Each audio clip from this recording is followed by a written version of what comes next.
This Friday, Jamie Lee Curtis and Lindsay Lohan are back to switch things up in Disney's Freakier Friday. Totally. Yes. It's an absolute riot, and the only movie that can be described as So much weirder than the last time.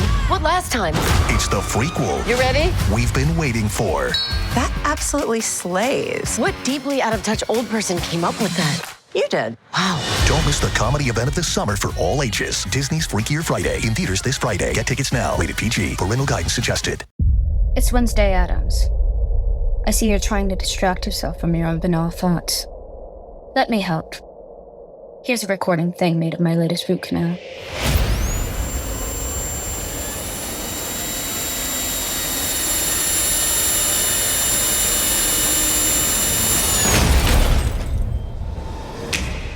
Wednesday, Season 2, begins August 6th, only on Netflix. How do you top your love for your cat? With a cascade of decadent savory gravy over a mouth-watering mousse pâté. Fancy Feast gems. 2 gourmet pâtés in one convenient pack. Simply peel and plate to reveal a pyramid shape that makes eating delightful and pamper her with an experience as extraordinary as she is. Turn the everyday into the extraordinary with Fancy Feast gems. Pie in the Sky Media. This series contains adult language and descriptions of graphic violence throughout. Listener discretion is advised. Warmed up, getting right into it. 3, 2, 1. Welcome back, Criminal Mischief Nation, to another bonus episode of Criminal Mischief with Carolyn and Branden.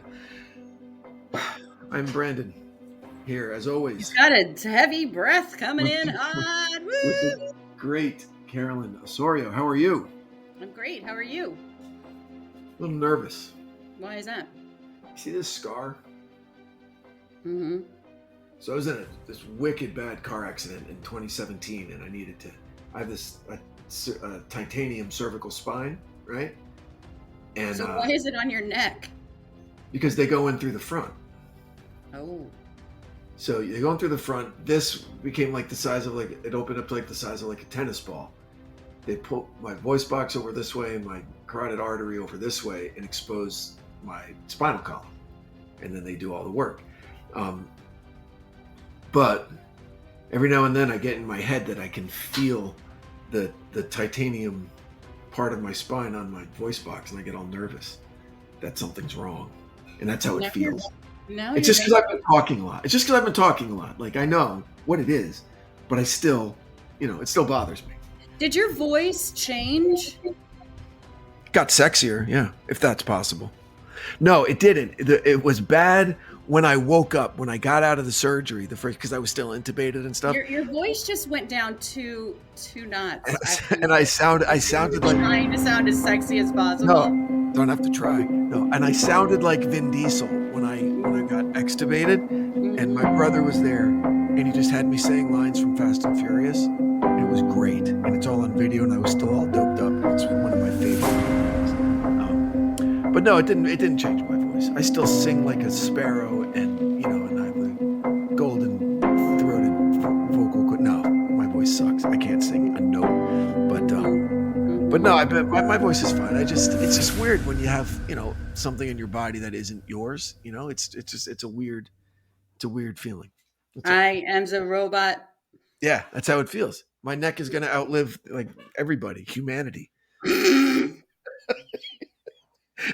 It'll still be a functioning cervical spine. It's like twirling around. Is that what you think? That it's like coming around? No, I feel like maybe one of them broke loose and it nudged forward a little bit. Mm-hmm. But that's not a thing that happens with these surgeries. I'm just No, I mean I have now. We're gonna lose everybody because I've got a C-section story. Woo! Whoa! I know, right? I literally no. This is like the more you know. So yeah. It was the 4th pregnancy. The first 3 were regular vaginal deliveries. The 4th one, and I thought I was just like, hey, this ain't nothing but a G thing. I got this, I was running around. picking stuff up with my feet, but bending. You're not supposed to bend over. Mhm. You know, you're not supposed to do that stuff, right? So I'm sitting there, and all of a sudden I feel this. I sit down, and I feel this, and the seam opened.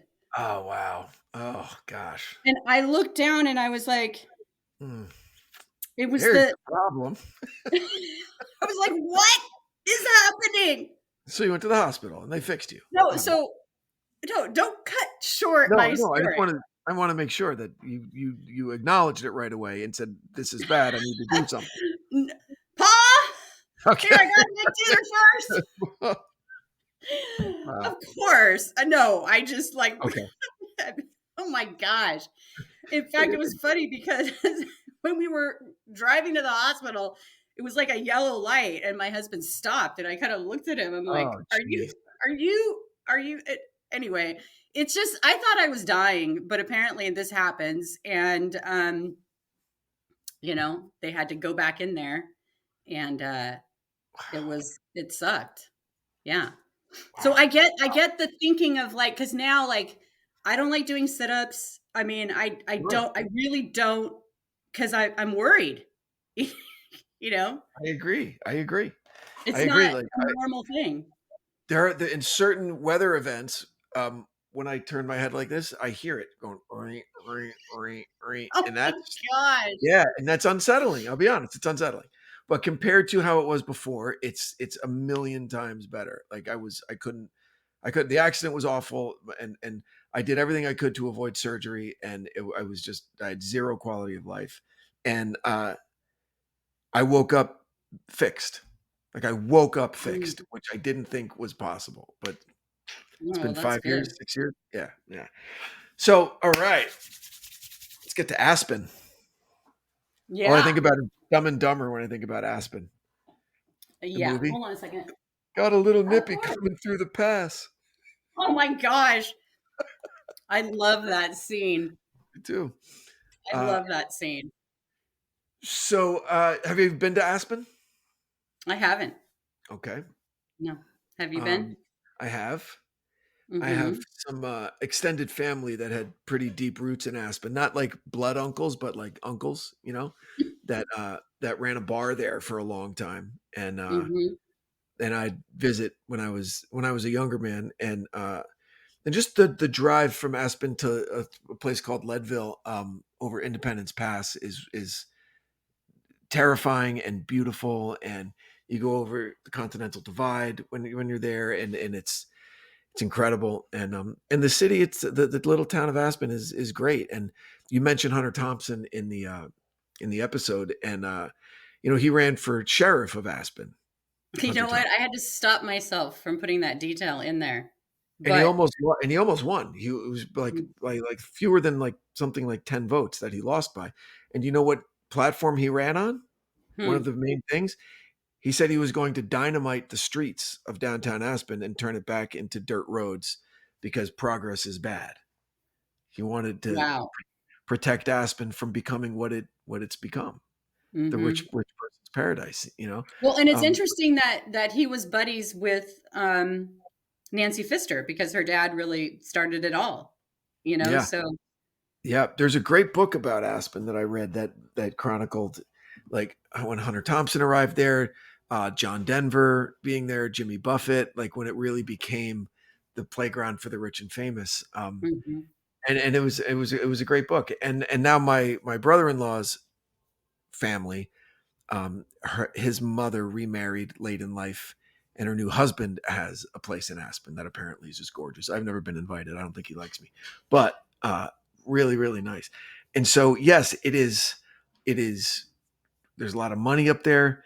There's a lot of big social scene, you know, like that kind of in a smaller way rivals like the socialites, you know, in like New York, because a lot of from New York, they go to Aspen, you know, and but it's also evolved into a cool kind of family for like there's a little skate park there. There's you know, a lot of stuff for kids to do. The summer is great with hiking and mountain biking and all that. In the winter, God, the skiing is just off the charts. But so I didn't know about this story, which is great. Mm-hmm. I knew nothing about it. So let's get into it. So Nancy Pfister. Yeah, I mean, I think that, learning about her parents was really interesting. The mom, who was like this awesome, badass woman. And she also had a helicopter that was like bright orange and red, and she named it Tinkerbell. So just growing up with these really adventurous, mom and dad, and just sounds like she had Rich. Rich. Super rich. She had a farm. He turned it into a ski resort. Mm-hmm. That's what you fucking do in Colorado, right? Great. So smart.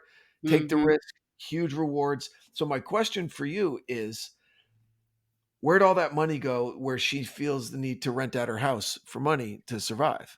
I mean, that's the $1 million question. I mean, what I didn't include in there was that she had deposit. I guess she was the recipient of a large life insurance policy of her mom's, and then I'm sure something with her dad too. So she would get, checks, deposited into her account, and then like around November 15th, so before she left, she had like $600,000 deposited into her account, and she apparently was going to buy some property, and then that deal went through. So it's not like it sounds like she wasn't hard up for money, but then it kind of seems like she was.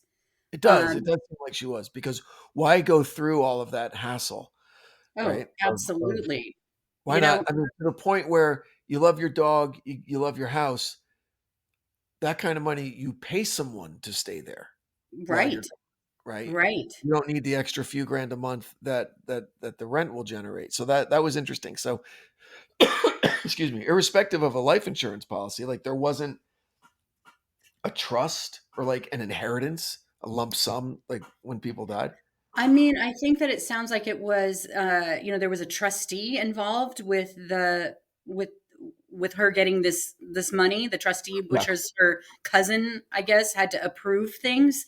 I don't know what the financial situation was, but I was thinking the same thing too. It's like when you have a lot of money, you would pay, your personal assistant, Kathy, to live in the house and take care of it for you. You don't rent it out. But I mean, I don't know. I think that she saw this couple as appearing to be, he was a doctor, they knew how to talk, what to say, and they were like on the edge of a financial, precipice. Yeah. So she had no idea. ALS, very debilitating. Yeah. So they come to a deal. She leaves for Australia. Yep. And then they immediately. I mean, first but I'm sure you've had those things where you meet people and you just are like, oh my gosh, I love him. We're going to be besties. And you just get along so great. You're shaking your head. No, you're not. Not really a people guy. Okay. But you know what? You are. Don't even everybody knows you're just full of it. Okay. So let's not even do sure, this. You meet someone, you're like, I get it. I know you. I don't know you, but I know you. Cool. All you'd have to do is talk in a Jersey accent and you'd be like, brother.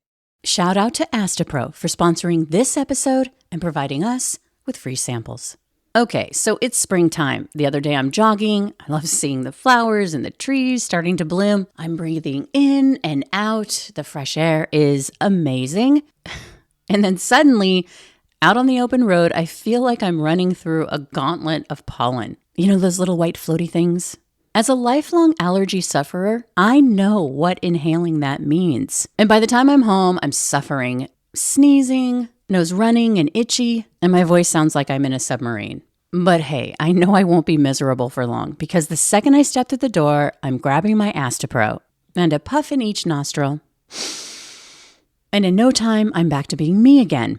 The moral of the story here is I'm outside every day, and now that it's springtime, I'm making sure to bring my Astapro along with me, because I don't have time for an allergy attack that's going to take me out for hours. Which is why every time my nasal allergies flare up, I know Astapro has my back and my nose. Astapro is a first-of-its-kind nasal allergy spray. It is the fastest 24-hour over-the-counter allergy spray. It starts working in 30 minutes, while other allergy sprays take hours. Astapro is the first and only 24-hour steroid-free allergy spray. And Astapro delivers full prescription strength, indoor and outdoor allergy relief from nasal congestion, runny and itchy nose, and sneezing.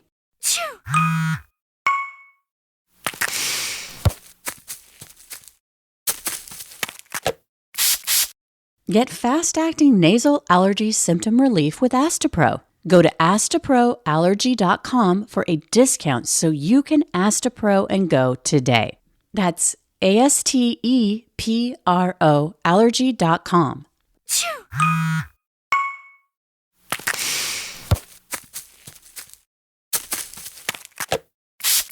Astapro and go. Use as directed for relief of nasal congestion, runny nose, sneezing, and itchy nose due to allergies. This episode is brought to you by Nespresso Virtuo Coffee Machines. Ready to enjoy the bold flavors of barista-quality Nespresso iced coffee at home? Simply fill a glass with ice and press the brew button on your Virtuo Pop machine to enjoy rich double espressos roasted to stand up even when chilled. Refreshingly bold iced coffee. Refreshingly easy to make at home. Visit Nespresso.com to shop now. My cat Freddie loves to be brushed and cuddled. But stirring up his cat allergens meant sneezing and itchy eyes. Then I found Purina One Live Clear.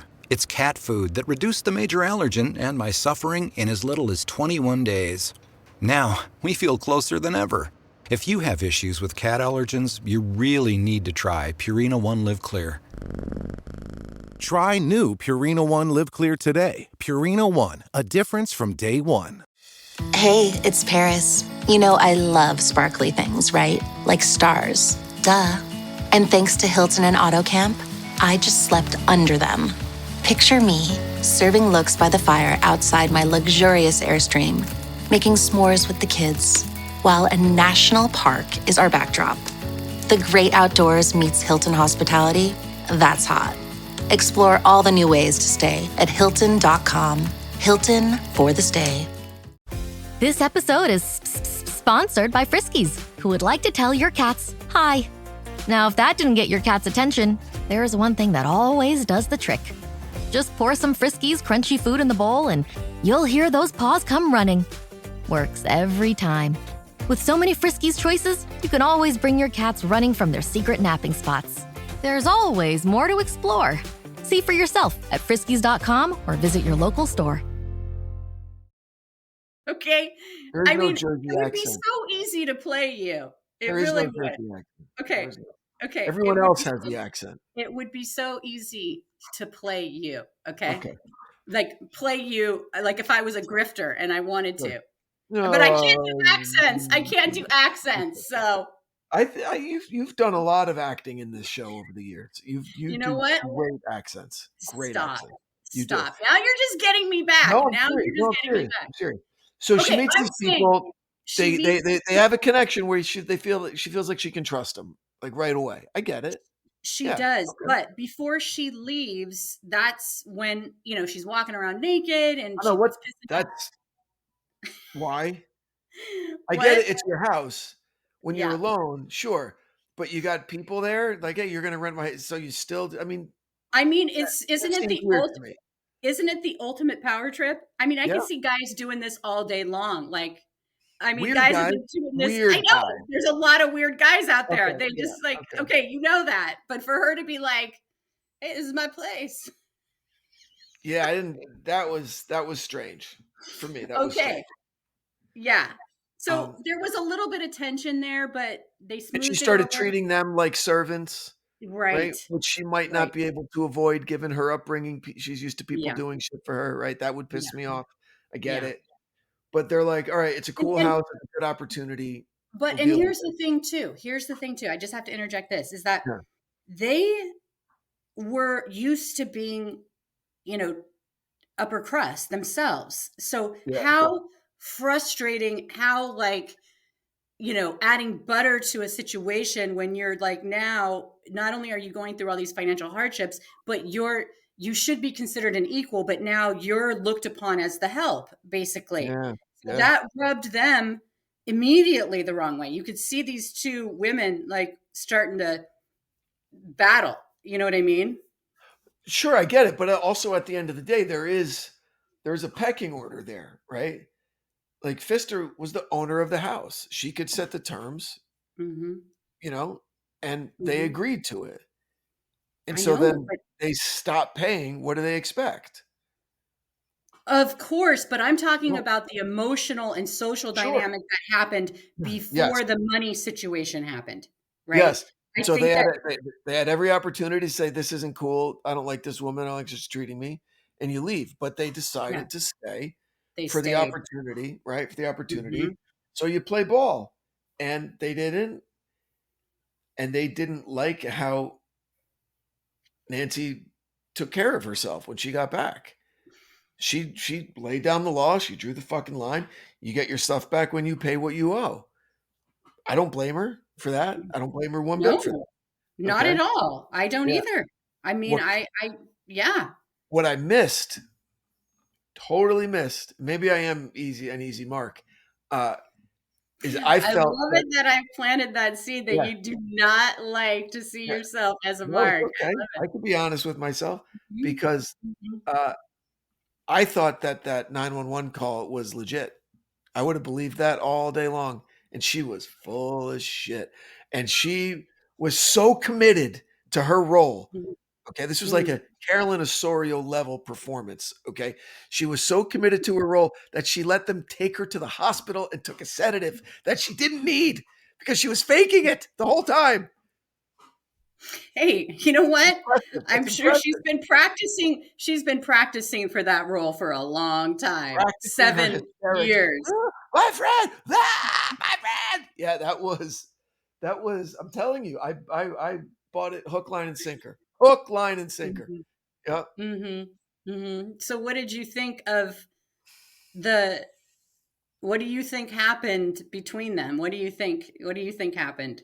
Oh, I think it was just a different and much more obviously serious and aggressive manifestation of what the other Nancy was dealing with. Like she's treating us like the help. She's treating us bad. She's treating us bad. I think the assistant, probably like a lot of assistants do, just got shit on for a long time, and then found an echo chamber with these other two people, like how terrible this woman is, right? Hey, if you're in, I'm in. One of them had to break the murder ice. Why don't we kill this bitch? And the other one said, "Fuck, I was about to say the same shit. Let's do it." Okay, and they worked it out. And the assistant's like, "I have the key," and the other one's like, "Oh, I've got a hammer, and we could do this, and we got a motel with a fucking dumpster there, and we could get rid of shit." All bad decisions, obviously, stupid decisions. Um, Mhm.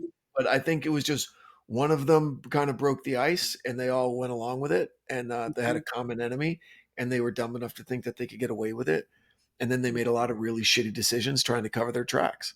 Mhm. Well, so I just have to say, obviously, Kathy Carpenter uh, vehemently denies that she had anything to do with it. Allegedly. Sorry, I didn't say allegedly. Sorry. Okay, so I meant to. let's just say that because I think that they were in it together. Oh, allegedly. Okay. Like that was a long pull. Yeah. Did I say that enough? Allegedly. Okay. That was like yeah, Yeah. you used your lip with that quite a bit. Okay, Okay. so Yeah. I think that they were in on it together allegedly, and Allegedly. I think that the two Kathy was the one that was putting the stuff in the dumpster, and Kathy was the one that was putting the key by the Mhm. door. Because right away after during her 911 call, she's like, she was fighting with the neighbors, with the roommates, and Uh-huh. you know what I Uh-huh. mean? Uh-huh. Uh-huh. Which is really hardcore because if that was the script, she went off script real quick, right? So we're supposed to think that ALS guy with toothpick legs was able to do the whole thing, right? And like flip the fucking mattress over and wrap up a body and drag a body into the closet. Okay, I sure. know that's what the police said. But what were they going to do? There was no evidence connecting the women, and they'd all been in the house. So Yeah, even if and there was unless Kathy has fucking X-ray vision and can see through the sheets to know what was there, right? She couldn't have known that. Right. What's her answer for that? Mm-hmm. Oh, you figured it out? No, you did it. Allegedly. So I mean, yes, all circumstantial evidence, but isn't all evidence circumstantial except for physical evidence? So it's. But in a court of law, I you have make to it feel- be able yeah. to prove, and this is where I definitely agree that you have to. We know there's so many people rotting in jail right now because, some prosecutor was just all crazy and they, had circumstantial evidence and was able to put somebody away, and there's no physical evidence tying them to this case, to this murder. You've got to have that physical connection, in my opinion. I mean, I feel like, what is that Benjamin Franklin saying where it's like 99 men in prison or women, people in prison. I don't know what the saying is, but it's true. Like, you can't, one person going to jail when they didn't do it, you got to have these really strong cases. And until you have it, you really can't. What? You don't agree? I reluctantly agree. Yes. I get it. It's not fair, but you got to think of yourself being the one that's being like, I mean, yes. And I'm sure that's the place that they had arrived to because they had all cohabitated in the house. So any DNA could be explained away, the fingerprint or whatever What it you can't was. explain away is how she described the crime scene without being able to see the crime scene. She described the body without being able to. You could say that she was hysterical, I think she did say that the plastic, some of the plastic bags were white and so she could see through it. And they were like, no, I mean, I think that, you have to look at what's reasonable, right? Yeah. And they didn't have enough or else they would have charged her. They took the deal. I think they were close to having enough. And I think what happened is, unfortunately, for a lot of these ALS cases, there isn't a cure. Okay. So this guy sees his end pretty quick and tells the girls, you know what? I'll take the fall. Yeah. I mean, of course. Knowing that they were as complicit as he was, and he keeps his mouth shut because he could, and he's like, I'll take all the blame. You guys go live your lives. Well, not only, we did a murder and you got to live with it. Yeah. It feels like he was ready to take his own life, like days leading up to it. Like he's telling everybody, I'm going to kill myself. He tells everybody on the fucking street. He tells the Starbucks guy, I think I'm going to kill myself. Dude. I mean, that whole thing with the jewelers. Talk to someone that isn't running a fucking pawn shop about how bad you're feeling about yourself. Like, call a hotline. You know what I mean? But I mean, not to feel bad for him, and I don't. But like, if you think about, him being a successful doctor, then he gets this horrible diagnosis. Like everything just falls apart. 2 lawsuits that didn't go his way. Just like the pounding, like all that pressure. And then, you can't even pawn a 3-carat or 5-carat ring. They're probably offering him like $5 and you're just like at your end, Yep. And it's like, he took it out on Nancy. You're damn right he took it out. What he took out was a hammer. Yeah. Yeah. And then, so he ends up committing suicide, as I said. And then his wife ends up, they had this like old school policy where you could, suicide pays off? Because I was going to ask that. Normally, these life insurance policies don't pay off for suicide. It was like got it right under the wire before that changed, and so she was grandfathered into a suicide policy, right? Wow. So she was going to cash that check, and she filed for bankruptcy. So she was going to pay $150,000 of it to get her creditors to go away, and she was ready to take that to the bank. Well, then the daughter of Nancy Pfister sues her. And they settled for an undisclosed amount. Yeah, but, probably under some Son of Sam laws. Yeah, I mean, she had to pay. But I mean, what was interesting was that he didn't know she was sleeping or something and thought that she was ignoring him, and that threw him into a rage. Yeah, because she had her. Shake her before you use a hammer to see if she's awake. I mean, I don't know if he just said that just to have something to say. I mean, I feel like he didn't need to be pushed. Because then it wouldn't sound premeditated. Then he could plead crime of passion, right? Yeah, yeah. And I mean, it's like, okay, did you already have the hammer before you realized that she was? Did you show up wearing a tool belt because you were doing some around the house fixes Is your Branden on your twig legs? Yeah. Okay. Yeah. Sure thing, bud. Asshole. I mean, it just goes to show that you have these plans. Like, I'm sure Nancy was like, yeah, I'm going to go spend 6 months in Australia and it's just going to be great. And I've got it all penciled out. I'm going to have these roommates that are just awesome. They're going to pay me $4,000 a month to take care of my dog. And it's like, this is awesome. And then it's not. That's not. You end up dying. You end up being how murdered. Different would have been? How different would it have been if Nancy had just been like, you know what? I'm rich. So what? I'm going to stay in Australia and have a great time and not fucking worry about it. I'll deal with it when I get home. I think a lot of people can't do that. Look at that. I should be a therapist. A lot of people can't. Look at that. No, but I'm saying, like, you know, it's weird. It's like, I don't know, when you feel like you're being people hustled. obsess. Yeah. She couldn't enjoy herself. That's too bad. You know? That's too bad. All right, well, hey, I got to go eat dinner. But I enjoyed this. I love when it's episodes that I knew nothing about. Not that I know everything about murder, but I'd never even heard of it. So this was fun and really sad also. But I'm glad the bad guy got arrested and that there's a cloud of suspicion over these other two alleged co-conspirators in the murder of Nancy Pfister. So hopefully, more justice is coming down the pipe.